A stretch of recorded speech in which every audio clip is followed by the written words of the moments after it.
નમસ્કાર. અતુલ્ય આઈએસ અને Gujarat career academy તમારું સ્વાગત કરે છે. હું છું ડૉક્ટર અતુલ સર તમારી સાથે. અનેક મિત્રોએ એવી રજૂઆત કરી છે કે સર રેવન્યુ તલાટી અને ડીવાયએસઓ પ્રિલિમિનરી માટે થોડી વ્યવસ્થિત તૈયારી કરવી છે. અમારે એક્ઝામની ડેટ પણ કન્ફર્મ છે, નજીક છે બધું, પર્ટિક્યુલરલી ડીવાયએસઓની. તો અમારે તૈયારી કયા પ્રકારે કરવી, કઈ રીતે કરવી, કયા સોર્સિસનો ઉપયોગ કરવો, રેફરન્સ બુક્સ કયા પ્રકારની કેવી અને કયા પ્રકાશકની અભ્યાસમાં લેવી, આ ઘણી બધી વાતો મને પૂછવામાં આવે છે.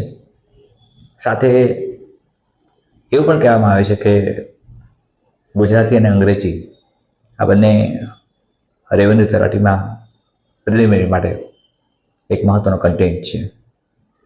તો આ બંને કન્ટેન્ટ્સ તૈયારી કેવી રીતે કરવી, તેના માટેના સોર્સિસ કયા હોવા જોઈએ. હવે જ્યારે આપણે સબ્જેક્ટિવ વાત કરીએ છીએ, રેવન્યુ તલાટી અને ડીવાયએસઓ બંનેની વાત કરીએ ત્યારે તમે જાણો છો પ્રમાણે ડીવાયએસઓમાં ગુજરાતી અને અંગ્રેજી પ્રિલિમિનરીમાં નથી. જે બાકીના ટોપિક્સ કવર થાય છે અને કન્ટેન્ટ પ્રમાણે ચાલે છે. આપણે જો એની વાત કરીએ તો મોસ્ટ ઓફ ધ ટોપિક્સ કે જે રેવન્યુ તલાટીમાં છે, આ જ ટોપિક્સ લગભગ ડીવાયએસઓમાં આવે છે. થોડું અપગ્રેડેશન થશે એ સ્વાભાવિક છે. ગુજરાતી અને અંગ્રેજી ડીવાયએસઓમાં નથી પ્રિલિમિનરી માટે, રેવન્યુ તલાટીમાં છે. હવે તેનો કન્ટેન્ટ સિલેબસ તમારી પાસે છે, બધા પાસે. વાત આવે છે સોર્સિસ કયા લેવા, વાત આવે છે રેફરન્સ બુક્સ કયા લેવા. સોર્સિસની જ્યારે વાત કરીએ આપણે ત્યારે ભારતનું કોઈ પણ પબ્લિક સર્વિસ કમિશન હોય કે યુપીએસસી હોય, તો આ યુપીએસસી કે પબ્લિક સર્વિસ કમિશન સામાન્ય સંજોગોમાં નિર્વિવાદપણે એનસીઈઆરટીને પ્રાધાન્ય આપે છે અને એનસીઈઆરટીને વેલિડ ગણે છે. હવે ગુજરાતી અને અંગ્રેજી આ બંનેની જ્યારે વાત કરીએ આપણે ત્યારે બંને એનસીઈઆરટી પોઈન્ટ ઓફ વ્યૂ એ નથી આપ્યા. એ માટે તમારે ગુજરાત પાઠ્યપુસ્તક મંડળ એટલે કે જીએસીબીનો ઉપયોગ કરવો પડે, સ્વાભાવિક છે. કારણ કે ઓલમોસ્ટ સ્ટુડન્ટ્સ લગભગ ગુજરાતી મીડિયમમાંથી આવે છે અને ગુજરાતી મીડિયમમાંથી ગુજરાતના મોટાભાગના વિદ્યાર્થીઓ જે આ કોમ્પિટિટિવ પરીક્ષા આપે છે એ ગુજરાતી મીડિયમના હોય છે. અને આ ગુજરાતી મીડિયમના હોવાને કારણે ગુજરાત પાઠ્યપુસ્તક મંડળ જે સ્ટાન્ડર્ડ 12 સુધીનું ગુજરાતી વિષય છે ત્યાં સુધીની તૈયારી બધી આપણે કરવી જોઈએ. હવે સ્ટાન્ડર્ડ 12 સુધી ગુજરાતી વિષયમાં અને સ્ટાન્ડર્ડ 12 સુધી અંગ્રેજી વિષયમાં જે પણ ટોપિક્સ આવે છે, જે પણ બેઝિક કન્ટેન્ટ્સ આવે છે, આ બધા કન્ટેન્ટ લગભગ ઓલમોસ્ટ રેવન્યુ તલાટી અને ડીવાયએસઓ આ બંનેમાં છે. આપણે એક સર્વગ્રાહી અભ્યાસ કરીએ આ બંનેનો, જેમાં રેવન્યુ તલાટી માટે ગુજરાતી અને અંગ્રેજીનો જે કન્ટેન્ટ ડિક્લેર થયું છે એ મેં હમણાં જ કહ્યું, સ્ટાન્ડર્ડ 12 સુધીના ગુજરાતી અને અંગ્રેજીના વ્યાકરણના અભ્યાસક્રમ પ્રમાણે રહેતું હોય છે. જેમાં હા એવું ખરું કે ડીવાયએસઓમાં જ્યારે તમે તૈયારી માટે મેન્સમાં જાઓ છો અથવા રેવન્યુ તલાટીની મેન્સની એક્ઝામ આપો છો ત્યારે ગુજરાતી અને અંગ્રેજી એક જ્યારે અલગ વિષય તરીકે આવશે. ડીવાયએસઓમાં તો સ્વાભાવિક છે કે એ લોકોએ નક્કી કરીને આપણને કહ્યું છે એ પ્રમાણે 25% ક્વોલિફાઈંગ માર્ક્સ લાવવાના છે. એટલે કે મેરિટમાં એ માર્ક્સ ગણાવવાના નથી ગુજરાતી અને અંગ્રેજી બંને વિષયના. એટલે એક કોઈ પ્રકારના વિવાદના સ્થાન ત્યાં આવતું નથી. પણ તેમાં લગભગ બધી જ વસ્તુઓ જે તમે પાઠ્યપુસ્તકમાં ભણી ગયા હો એ પ્રમાણે કોમ્પ્રિહેન્શન, પોઈન્ટ ઓફ વ્યૂ, બધા જ ગદ્ય સમીક્ષા, એ માટે બધું જ આવી જાય છે. પત્ર લેખન, વિચાર વિસ્તાર, અહેવાલ લેખન. હવે એ વાત તો મેઇન્સથી આપણે કરી, પણ અત્યારે આપણે ચર્ચા કરવી છે એ પ્રિલિમિનરી પોઈન્ટ ઓફ વ્યૂ કરવી છે. તો પ્રિલિમિનરી પોઈન્ટ ઓફ વ્યૂ જ્યારે રેવન્યુ તલાટીની પર્ટિક્યુલરલી વાત કરીએ છીએ આપણે, ત્યારે સ્ટાન્ડર્ડ 12 સુધીના અભ્યાસક્રમને તમે કન્સિડર કરો. તમારી તૈયારીઓ વ્યવસ્થિત થઈ શકે તે માટે ગુજરાત પાઠ્યપુસ્તક મંડળના સ્ટાન્ડર્ડ 12 સુધીની જે ગુજરાતીની પાઠ્યપુસ્તકો છે તેનો મેં અભ્યાસ કર્યો, અને મને એવું લાગે છે કે વ્યાકરણના લગભગ દરેક ટોપિક્સ કે જે એમાં આપ્યા છે તે તમારે કરવા જોઈએ. જો કન્ટેન્ટની આપણે વાત કરીએ તો જે ગુજરાતીમાં રૂઢિપ્રયોગનો અર્થ, સપોઝ કે કહેવતનો અર્થ, સમાસ વિગ્રહ, તેની ઓળખ, છંદ, અલંકાર, શબ્દ સમૂહ માટે એક શબ્દ, જોડણી શુદ્ધિ, લેખન સુધી ભાષા શુદ્ધિ, સંધિ છોડો કે જોડો અને સમાનાર્થી શબ્દો, વિરુદ્ધાર્થી શબ્દો, આ 10 પોઈન્ટનો સમાવેશ કર્યો છે રેવન્યુ તલાટી માટે. અને ઇંગ્લિશ પોઈન્ટ ઓફ વ્યૂ જ્યારે વાત આપણે કરીએ છીએ અંગ્રેજી વિષયની, ત્યારે રેવન્યુ તલાટી પ્રિલિમિનરી માટે tenses, active voice, passive voice, narration, direct indirect speech, transformation of sentences, use of articles and determiners, use of adjectives, preposition conjunctions, verbs and adverbs, nouns and pronouns, use of idiomatic expression, synonym, one word substitutions, affixes વગેરે બાબતોનો સમાવેશ કરીને કુલ 13 points આપણને આપ્યા છે, જે તમારા 40 marks cover કરે છે. લિસન ટુ મી, ગુજરાતી તમારા 40 માર્ક્સ કવર કરે છે રેવન્યુ તલાટીમાં આઉટ ઓફ 200. હવે કોઈ ટોપિક જ્યારે 40 માર્ક્સ કવર કરે, જે ગુજરાતીમાં અહીંયા છે 40 માર્ક્સ કવર કરે છે, અને ઇંગ્લિશ તમારા 40 માર્ક્સ કવર કરે છે, સોરી 20 માર્ક્સ, ટોટલ 40 માર્ક્સ તમારા કવર થાય છે. હવે ટોટલ જ્યારે 40 માર્ક્સ કવર થાય છે, જે આઉટ ઓફ 200 છે, ટોટલ 200 માર્ક્સ, એમાંથી 40 માર્ક્સ તમારા ગુજરાતી અને અંગ્રેજી કવર કરે છે. હવે સીધી સારી વાત આપણે કરીએ તો જ્યારે કોઈ બે સબ્જેક્ટ તમારા 40 માર્ક્સ કવર કરતા હોય, ત્યારે એ તમારા હાથમાં છે કે એની પ્રિપરેશન એવી રીતે કરવી કે જેથી આપણા માર્ક્સ મેક્સિમમ અહીંયા કવર થઈ જાય છે. લિસન ટુ મી. પછી કદાચ કોઈ ક્વેશ્ચન્સ એવા બનશે અથવા એવા પૂછાશે કે જેની ક્વોલિટી થોડી ટફ હોય, હાર્ડ હોય, એસેશન રીઝન પોઈન્ટ ઓફ વ્યૂ હોય, મેં ધ ફોલોઈંગ હોય કે વોટ એવર લાઈક ધેટ, તો તમે તેના માટે સમય આપી શકશો. જો તમારા આ બંને કન્ટેન્ટ એકદમ તૈયાર હશે તો આ એની પ્રાથમિક શરત છે. લિસન ટુ મી, આ 40 માર્ક્સ તમારે કવર મેક્સિમમ કરવાના છે.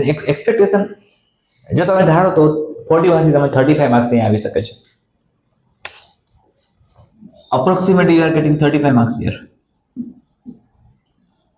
આપણે એક અંદાજ બાંધીએ છીએ કે તમે 40 માર્ક્સ માંથી 35 માર્ક્સ તમે કવર કરી શકો પ્રિલિમિનરી માટે આઉટ ઓફ 200. હવે પેપર કેવું નીકળશે તેની આપણને ખબર નથી ને એ ચર્ચા કરવાનું કોઈ કારણ પણ નથી, અરે કરાય પણ નહીં. પેપરની ક્વોલિટી ગમે તેવી હશે. ક્વોલિટી જ્યારે તમે ભણો છો ત્યારે ઇન્ડિયન કોન્સ્ટિટ્યુશન ભણતા હો ત્યારે મહત્વની વાત, બધા જ એમેન્ડમેન્ટ તમારે તૈયાર કરવા પડે. કોન્સ્ટિટ્યુશન વર્ડની ખબર ન હોય, કોન્સ્ટિટ્યુશન વર્ડ કેવી રીતે આવ્યો એ ખબર ન હોય તો કોન્સ્ટિટ્યુશન ભણવું અને ભણાવવું બંને બેકાર છે. એટલે પહેલી પ્રાથમિક શરત એ છે, પ્રથમ પ્રાથમિક શરત, પ્રાથમિક શરતો 2 કે 3 છે, એમાંની પ્રથમ પ્રાથમિક શરત એ છે કે તમને ઇન્ડિયન કોન્સ્ટિટ્યુશન તમે જ્યારે ભણો ફોર એક્ઝામ્પલ તમે ફંડામેન્ટલ રાઇટ્સ ભણો છો, ફંડામેન્ટલ રાઇટ્સ તમે ત્યાં ભણો છો, સાથે ડીપીએસપી ભણો છો, directive principles of state policy. હવે ડીપીએસપી અને fundamental right, listen to me, આ તમને માત્ર કોન્સ્ટિટ્યુશને આ શુડ બી કેવા હોવા જોઈએ તેની વાત કરી છે. લિસન ટુ મી. હવે ફંડામેન્ટલ રાઇટ્સની વાત આપણે કરીએ ત્યારે ફંડામેન્ટલ રાઇટ્સમાં ઘણા બધા કોન્ટ્રાડિક્શન આવ્યા. બંધારણના ઘડવાઈઓએ જ્યારે બંધારણ બનાવ્યું ત્યારે અનેક મતાંતરો હતા. આ બધા જ મતાંતરોને એક તરફ રાખીને વોટિંગ સિસ્ટમ કર્યા વગર ભારતનું અદ્ભુત બંધારણ અસ્તિત્વમાં આવ્યું. ફંડામેન્ટલ રાઇટ્સ માટે, ડીપીએસપી માટે ક્યાંક કોન્ટ્રાડિક્શન આવ્યું ત્યારે અલગ અલગ કેસીસ તમારી સામે આવશે. Judiciary review point of view, for example એકદમ બહુ ચર્ચિત કેશવાનંદ ભારતી કેસ છે. તો એટલે કેશવાનંદ ભારતી કેસ ખરેખર છે શું, આપણે એ પણ ચર્ચા કરીશું વિગતવાર એની. જ્યાં જ્યાં કોઈ એક એવો રાઈટ હોય જે આપણને મળેલો છે પણ ક્યાંક એ છીનવાઈ જતું હોય એવું લાગતું હોય, ક્યાંક તેના પર અટેક થતો હોય એવું લાગતું હોય, સ્ટેટ જ્યારે એગ્રેસિવ ફોર્મની અંદર જ્યારે એ કેપ્ચર કરતું હોય ત્યારે આપણને supreme court, honourable supreme court of India, honourable high court of ઇન્ડિયામાં જવાનો અધિકાર છે. પણ મારે તમને ગુજરાતી અને અંગ્રેજી માટે સમજાવવાની વાત આવે છે. તમને એમ કહેશો કે બંધારણ ક્યાંથી વચ્ચે આવ્યું સર? વેલ, મારે તમને સમજાવવાનું એ છે કે ફંડામેન્ટલ રાઇટ્સ કે ડીપીએસપીના જે ક્વેશ્ચન્સ છે કદાચ થોડા ઘણા તમને એ પ્રકારે પૂછી શકાય કે જે તમારે એમેન્ડમેન્ટ્સ બધા જોવા પડે. ફોર એક્ઝામ્પલ, ફર્સ્ટ એમેન્ડમેન્ટ્સ 1951માં જવાહરલાલ નહેરુ લાવ્યા. First amendment, I repeat the sense again. અને પછીના બધા જ એમેન્ડમેન્ટ્સ ભારતના પ્રાઇમ મિનિસ્ટર એક સમયના શ્રીમતી ઇન્દિરાબેન ગાંધી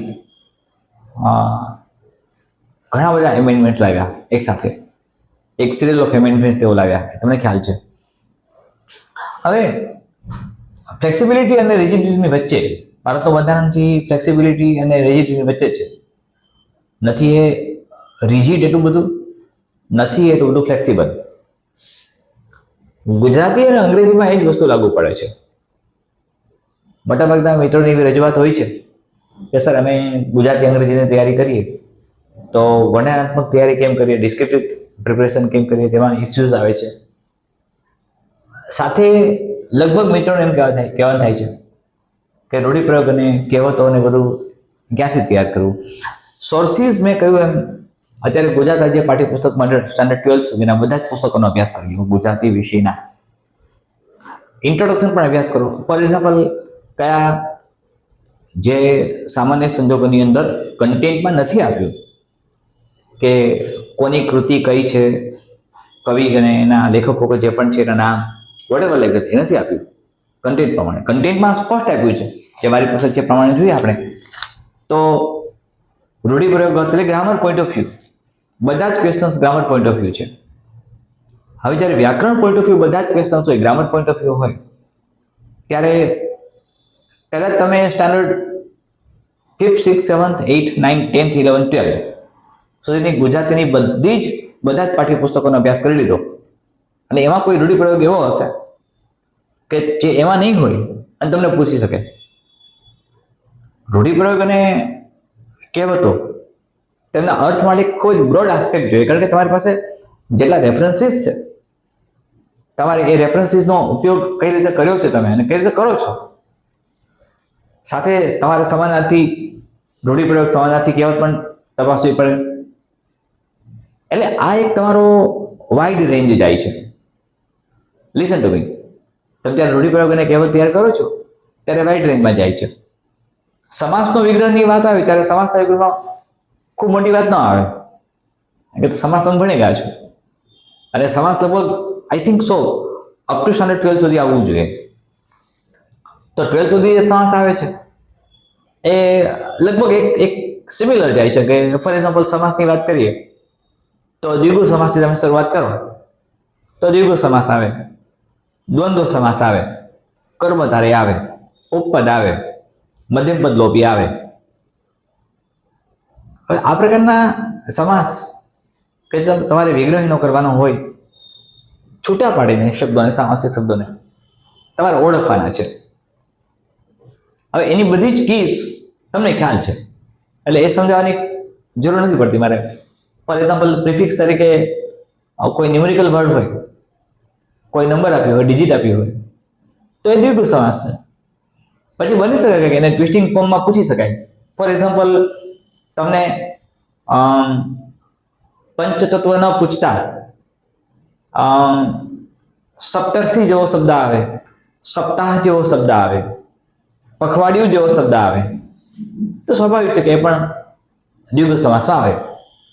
ચોપડી શબ્દ આવે, ચોબારી શબ્દ આવે, ચોતરફ શબ્દ આવે તો એ દ્વિગુ સમાસમાં આવે, એ તમને ખ્યાલ છે. આવું જ દ્વંદ્વ સમાસમાં છે. ઘણી વખત ડાયરેક્ટ ન પૂછ્યું હોય અને અપરોક્ષ તને પૂછી નાખે. For example દંપતિ, અહર્નિશ. અહર્નિશ શબ્દ રાત અને દિવસ તો એ દ્વંદ્વમાં આવે છે.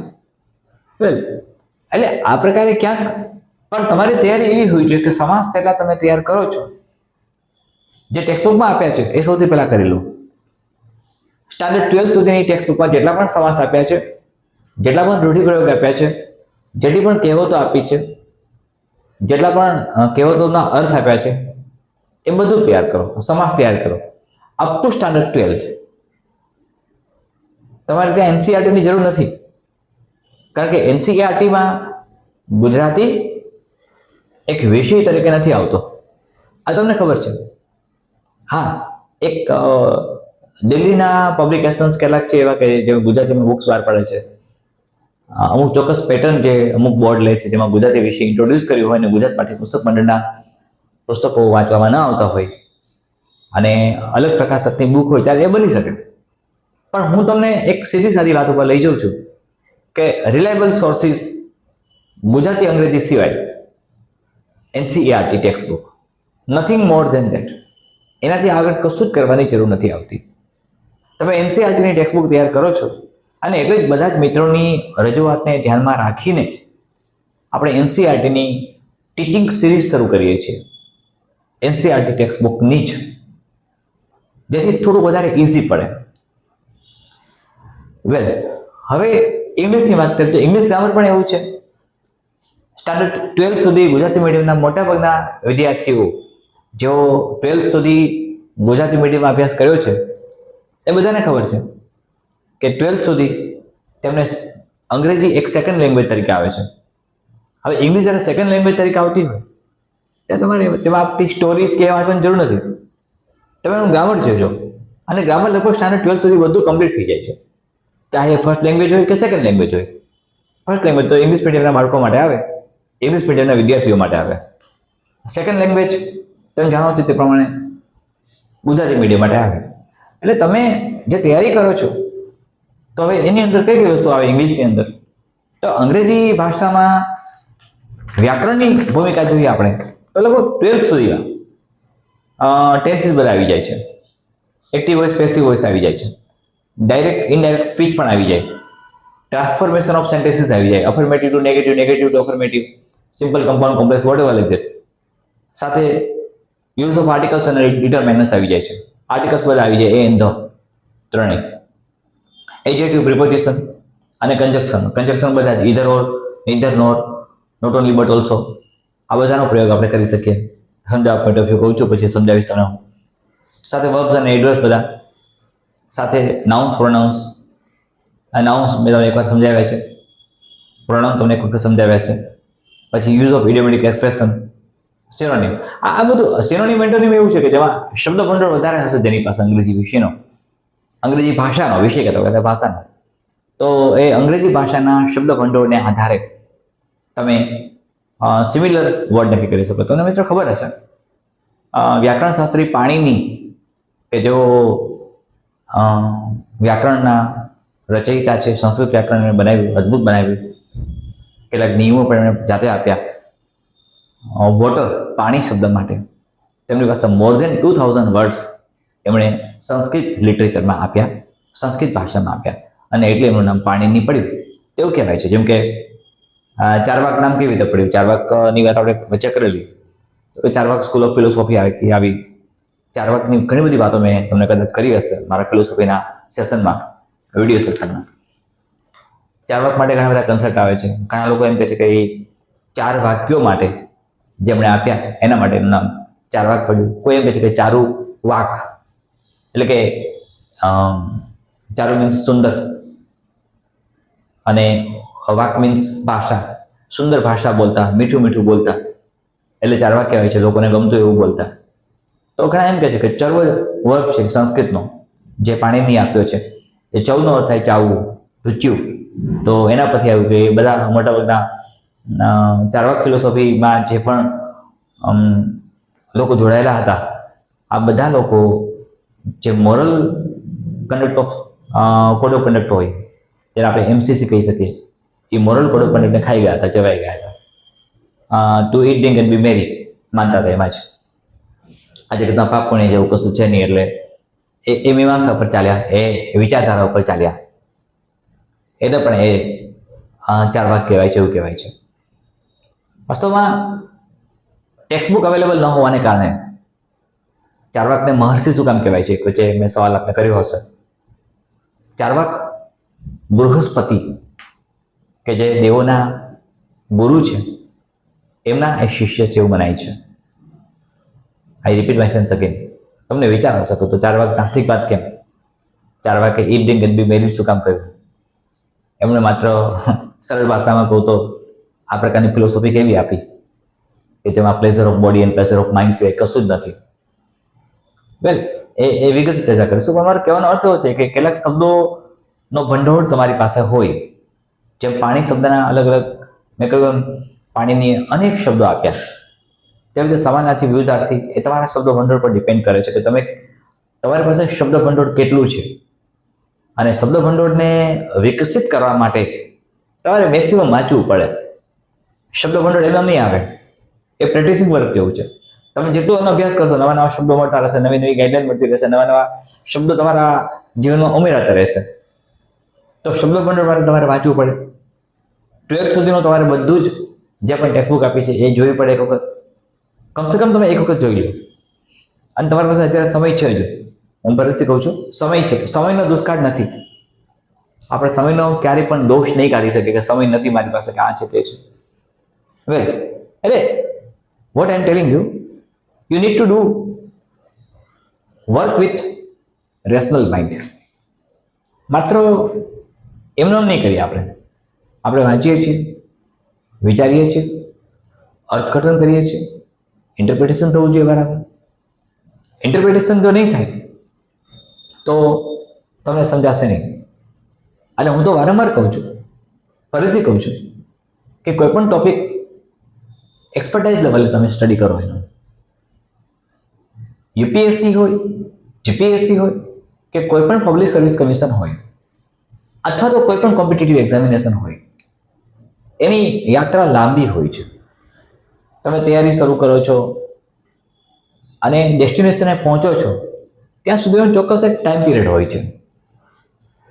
અને અત્યારે તો અદ્ભુત કામ કરે છે આ ન્યુરોફિઝિશિયન્સ. ઘણી બધી વાતો નવી નવી સામે આવે છે, ઘણી બધી.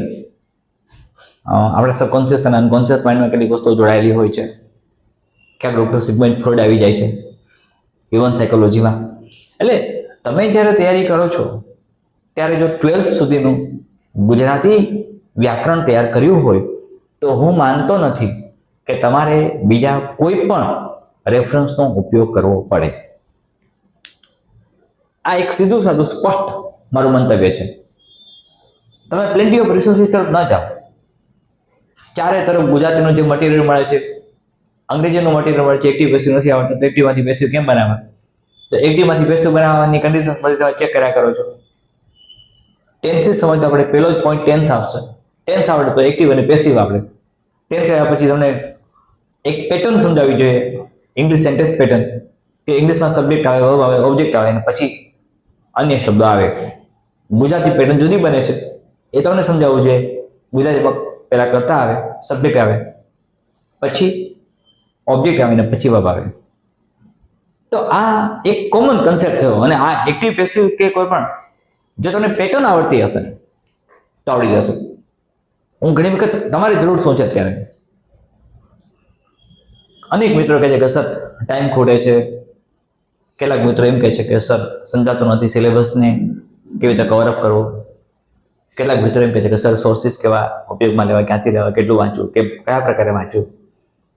કેટલાક વિદ્યાર્થી મિત્રો એવું પણ પૂછે છે કે સર તૈયારી કરીએ છીએ ત્યારે મનનું કોન્સન્ટ્રેશન રહેતું નથી, ક્યાંક અમારી કન્સિસ્ટન્સી બ્રેક થાય છે, ક્યાંક કોન્સન્ટ્રેશન બ્રેક થાય છે. ઘણા મિત્રો એવું કહે છે કન્ટિન્યુટી રહેતી નથી, તહેવાર આવે, પ્રસંગો આવે, કોઈ પણ આવે. મિત્રો જીવનના કેટલાક ફેઝ એવા હોય છે, ફેઝિસ, કે જેમાં તમારે તમારી જાતને ટોટલી ડેડિકેટ કરવી પડે છે. તમારું ટોટલ ડેડિકેશન જ તમને અલ્ટિમેટ રિઝલ્ટ તરફ લઈ જાય છે. એટલે ટોટલ ડેડિકેશન માટે એક જ બાબત આવે, you should be focused on the way. તમારે ફોકસ કરવાનું છે અને હંમેશા પ્રેક્ટિસથી જ તમારા મનમાં બધી આવશે. જેટલી પ્રેક્ટિસ કરશો એટલું જ્ઞાન વધશે, જેટલી પ્રેક્ટિસ કરશો એટલી આવડત વધશે. સતત પ્રેક્ટિસથી આવડત વધે છે. પણ કેટલીક વસ્તુઓ ડેફિનેટલી આપણે એમ સ્વીકારી શકીએ કે જન્મજાત હોય છે.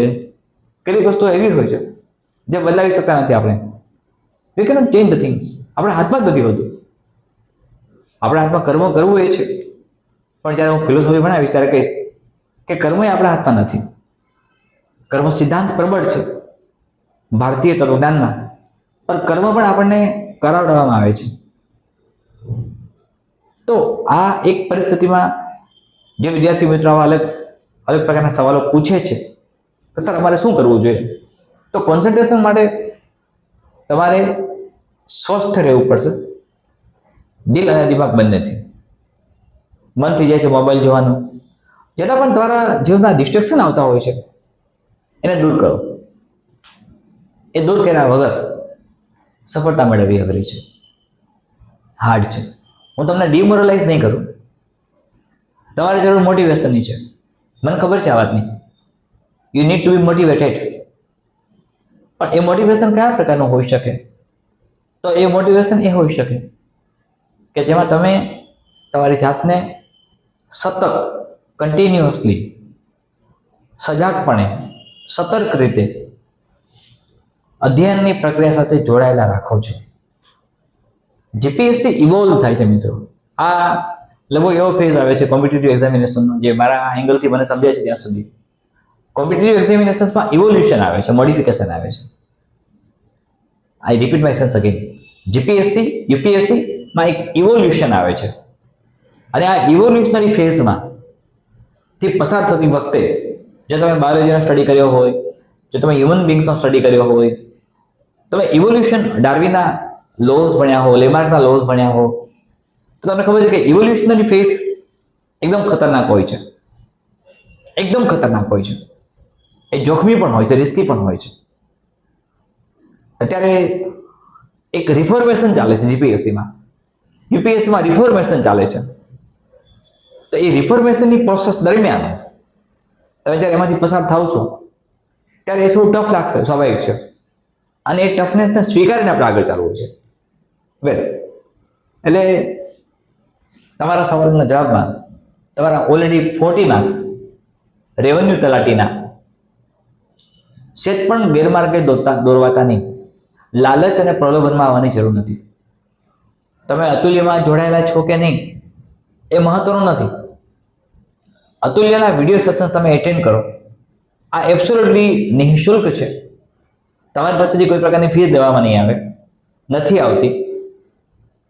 અમને વ્યક્તિગત રીતે મારી વાત કરું તો મને એવો આગ્રહ પણ નથી કે જે વિદ્યાર્થીઓ સફળ થાય છે એના ફોટોગ્રાફ્સ મારે મૂકવા છે, એમની ડિટેલ્સ મારે જોઈએ છે. તમે સ્ટડી કરતા રહ્યો, મહેનત કરતા રહ્યો અને આગળ નીકળી જાઓ. આનાથી વિશેષ કોઈ અપેક્ષા મારી અત્યારે નથી, હાલ પૂરતી. અને ઇન્સ્ટિટ્યૂટ પણ મોડર્નાઇઝ થવા તરફ જઈ રહ્યું છે. મેં તમને કહ્યું હતું, વચ્ચે પણ કહ્યું હશે કે ડેફિનેટલી આપણે મોડિફિકેશન કરીએ છીએ, ટેકનિકલી સાઉન્ડ થવાનો પ્રયત્ન કરીએ છીએ, એબ્સોલ્યુટલી ડિજિટલાઇઝેશન તરફ જઈએ છીએ અને ડિજિટલાઇઝેશન થઈ જશે બહુ ઝડપથી, ખૂબ જ ઝડપથી.